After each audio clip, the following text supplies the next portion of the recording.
Welcome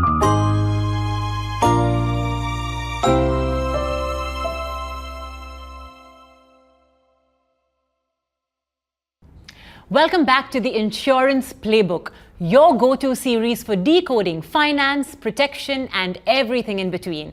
In today's episode, we're unpacking one of the most fundamental yet often misunderstood pillars of financial planning: traditional savings and savings plans. Joining us is Mr. Sanjay Tiwari, Group Head, Retail and Group Operations, Customer Experience and Reinsurance at HDFC Life. With deep expertise across investments and insurance, he shares practical insights on how savings plans work, how they fit different life stages and risk profiles, and how they can help you stay financially secure in uncertain times. Sanjay, thanks so much for joining us today. I'm sure it's going to be an insightful conversation around savings plans. This is a very traditional insurance product. It's been around for decades. Today, as we speak, how have you seen India as a market evolve when it comes to traditional savings plans? Thanks. I'd like to give a context to this. So, savings in Indians' mindset is very different from any other market, right? Savings come from that whole concept of, creating that framework of well-being for not just for self, but for intergenerational, family members. Now, when you think of that, and we have seen the way people have kind of saved, and they always believed, and savings are never meant for wealth accumulation or wealth generation per se. Okay, it was long drawn. Okay, I'll save for my future. I'll save for my kids, my family members, my loved ones. I mean, that's the historical or the cultural or the social context. I think life insurance, traditional savings plans fit very beautifully in this whole concept of typical Indian savings, and the way I look at it, if you see the construct of India, traditional savings plans, we have been as an industry talking about it consistently, that these are one avenue of creating a savings corpus over a long period of time through disciplined periodic investments or savings contribution. That's a pretty much, I'd say, oversimplifying the thing, So that's how savings have been, and that's where you see, not just for the last 25 years, ever since the insurance concept has been in this country, people will always look for their first savings avenue. Life insurance savings plan will be one of them. It's always like that, and it still continues to be. That's how it is. Where would you put life savings? So if I look at a savings plan, they are fairly low risk products, and as common wisdom prevails, and we have seen empirically also, low risk means lower returns. This is what normally is. But again, we are not talking about low returns in terms of an absolute benchmark. We are talking about low risk because here the risk of managing that money is not with you, is with the insurance company. We have those obligations in terms of maintaining a certain solvency margin, right, which is regulated. We are regulated in a way that our investments are also managed. I can't be reckless with people's money, so I can't just invest in any asset class. It's very well defined, well structured, with lots of oversight layers, not at the company level, but also at the board level and the regulators level, right? So that money is safe. There's absolutely no worry in that part. If something will happen, so my money goes off. I talked about how bonuses, once they get attached, it remains there. It can't be changed. Even if I'm making losses, I have to make good, which I have promised, right? Third is this whole common pooling of profit concept. Okay, it's a very noble thing. I'm delving into novels. I know it's not your question, but I'm trying to explain in a different way. What really happens, and I mentioned long term, it kind of dulls the impact of those cyclical nature of the economic cycles. Market is not behaving properly, interest rates have fallen down, inflation is rising or going down. These bonuses, when they're declared, there's something called bonus smoothing, which happens over a period of time. So basically, I'm giving you benefit in the good times, I'm bearing the brunt in the bad times, but over a long period, that's where the being persistent becomes very, very crucial. When I say persistent, because you have promised to pay your premiums for the next 15 years. If you do not do that, you will not get the benefits as planned. So persistency is the key here. You have to keep paying. I mean, it's like a crop, right? I sow a crop, I can't harvest it before maturity, before the normal cycle, right? Some people may scoff at the comparison, but that's how it is.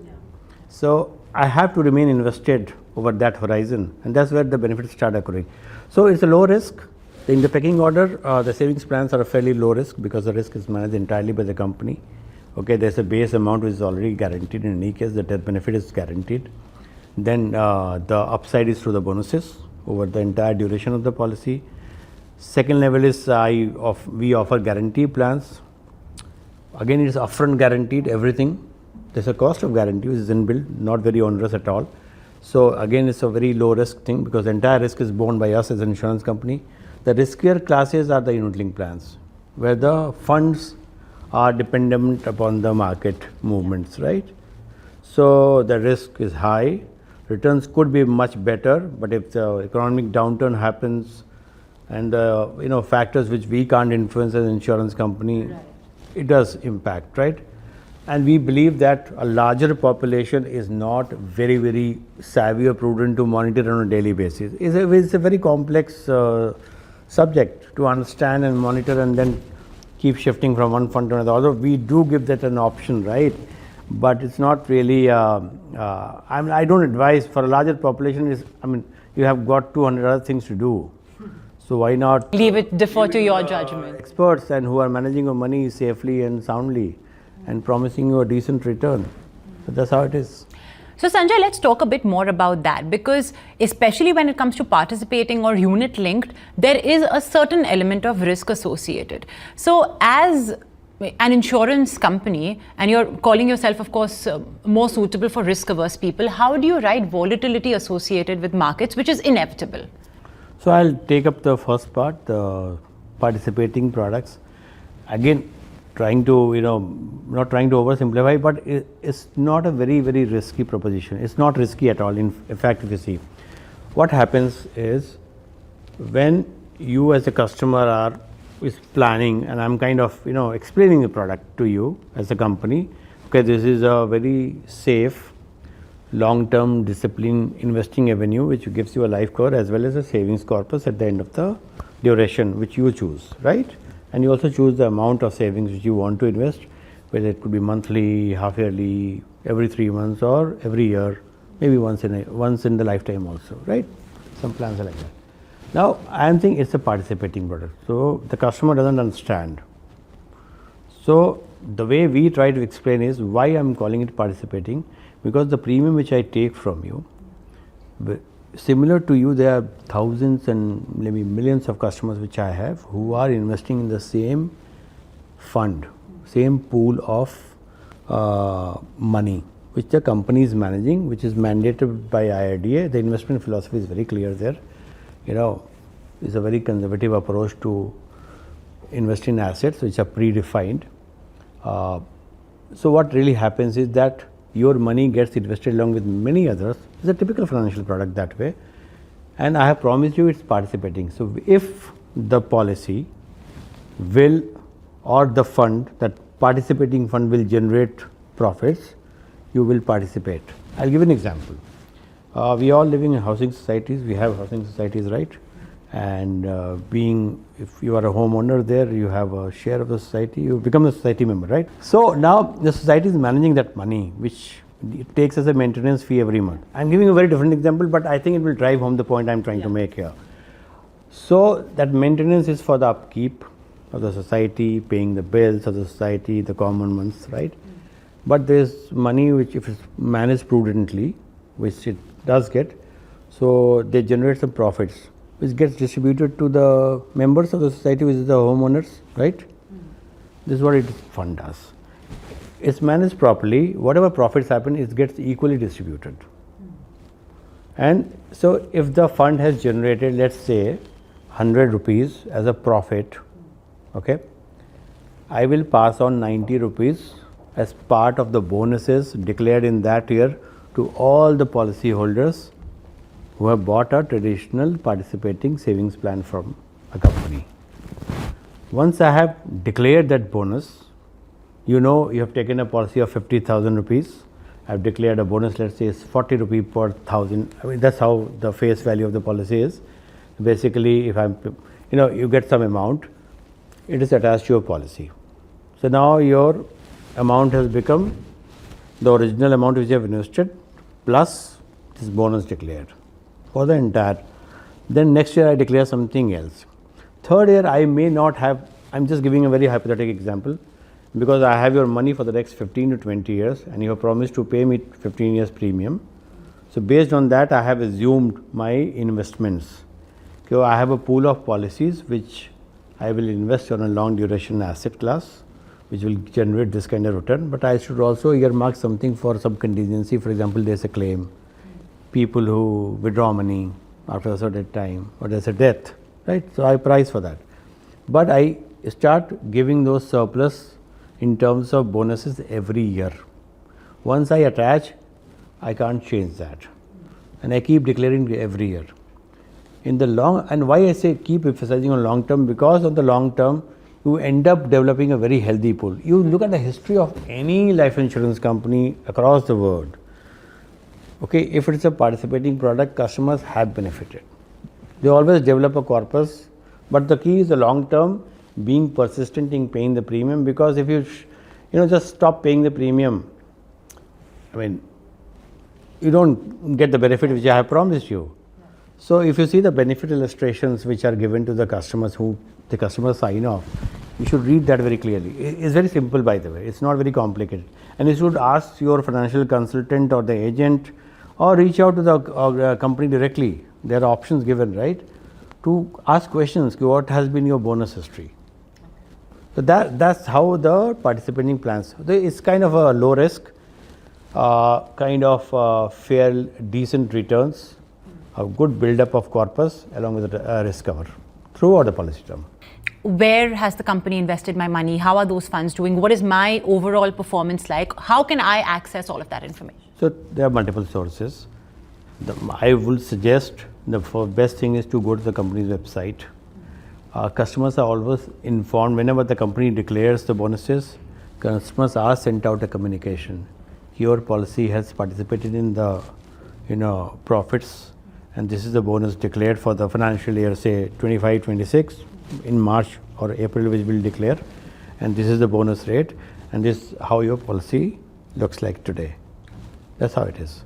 Plus you can we have some apps which policy holders, how your participating funds are there. There's always a web page. You'll find in most of the companies will have those web page. This is the exposure and equity as per the IDS mandate. This is how we invest in government securities, mostly G6, and then a very small portion in equity, so that it becomes safer, because we are custodians of the policyholders' money, so we can't be reckless about that. So it's out there in the open. If nothing works for you, feel free to call or drop a mail. Companies do respond with all the information possible. At any point of time, that information is available. Have you ever seen situations where, and I'm sure you have, that customers are not fully aware of all the benefits that are associated with a policy, and sometimes they don't exercise all of these benefits? Could you give some examples of that? So if I start with traditional plans, customers must ask whosoever the financial consultant or advisor, or if they're buying through a bank or any broker or directly from the company, there are options available. You must ask these questions. See, anything which we buy, we do check it out, right? Why wouldn't I check out what I am buying as an insurance product? I should. And you have given multiple avenues. So at the time of showing a quote, okay, sir, this is how your policy looks like. If you invest these many years, for these many years, this is how the benefits will accrue, right? You have to pay for X number of years. It's a long-term plan, so your benefits will accrue only at a certain point of time. Don't expect that you can withdraw money for emergency funds. These are the obvious things which we need to be very, very upfront about, asking the questions as a kind of a informed customer. And second part is if if I have to get more information about what are the terms and conditions. If somebody is selling me a policy telling, okay, you can just invest today and stop paying premium, I should be asking me what will happen to the premiums I have already invested. Will it go waste? Will I get anything back? You have to ask these questions. So not asking enough questions is a single mistake. But I think from the conversation I can gauge that the biggest mistake actually that insurance customers could make is not paying premiums or persistency. So I explained very clearly. It's always a long-term savings vehicle, right?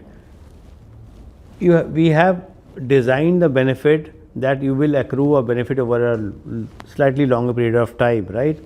And for that you have to pay premiums for X number of years. This is what you have chosen to, right? Now that benefit is a function of how many premiums you have promised to pay. Now you are not going to pay premium after paying the first premium or second premium. That benefit is not going to accrue. I said initial period is covering the cost, mortality and other administrative costs. Then it starts slowly building the corpus. The asset starts getting built up. Then it's kind of accumulates. You get the benefit of compounding and all. But if you are stopping in the first phase itself, I have not even recovered the basic cost, okay, of selling you a policy. What will I return to you? Will I be able to return the bonuses which I am going to accrue in the next 15 years? No.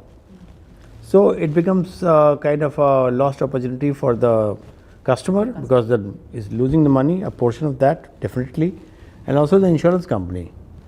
Because my investments are planned that way.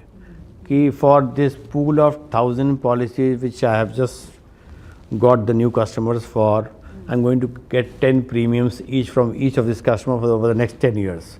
And let's say 40% of those customers don't pay the premium after first year. The pool will not generate profit. Customer doesn't get anything. And the people who have just paid one premium, it goes for a waste. Why will you waste your hard-earned money? And you are going to see the benefits. I explained how the benefits accrue. So you better pay the premiums as you have promised. If there's a financial difficulty, plans have those options. I talked about waiver of premium, right? There are certain plans which used to give earlier the premium holiday option. So it's always there. You can take policy loan. It's your own money. The companies give policy loan on certain products. You take that. Okay, the policy continues. Then you can repay the interest amount, and the policy, the loan can get adjusted against the maturity as well if you don't want to repay. All those things are there, but it's more of asking the right questions and onus on us as an insurance company to give all this information upfront, and it becomes very easy. So persistency remains the key. Anything which you need to build as a corpus, it needs that patience. Discipline in investing always has its benefit. If you want to take shortcuts, I don't think insurance is the thing for you, right? Yeah.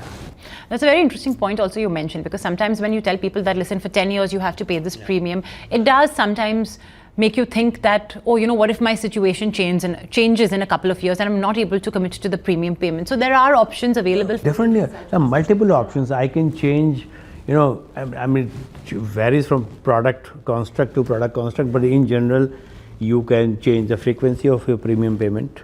Let's say I have started with an annual payment, which is a larger amount. Let's say it's 55,000 rupees or 60,000 rupees. Suddenly there's a problem. I have some more cash outgo which has suddenly happened. I can't pay 60,000 at one go, so I can start paying monthly, right? Or if I have bought an option of premium, something which can give the loan also, that if that policy, after a certain number of years, it accumulates a certain cash value, you can take loans also. So these options are always there. You can restructure. I mean, not every product offers this, but in general, I think if it becomes very, very extreme scenario that you want to continue a policy, there could be a restructuring also. Okay, let's change your premium payment term. Okay, so these options are available.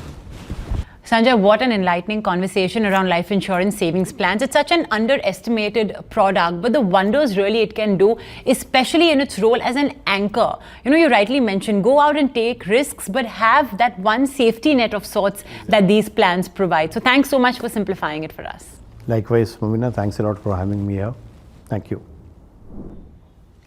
And to our listeners, we hope today's conversation helped you look at savings plans with fresh clarity and confidence, not just as products, but as long-term partners in your financial journey. For more such expert-led conversations that help you make informed insurance and financial decisions, keep watching the Insurance Playbook and follow HDFC Life on our social platforms for regular updates.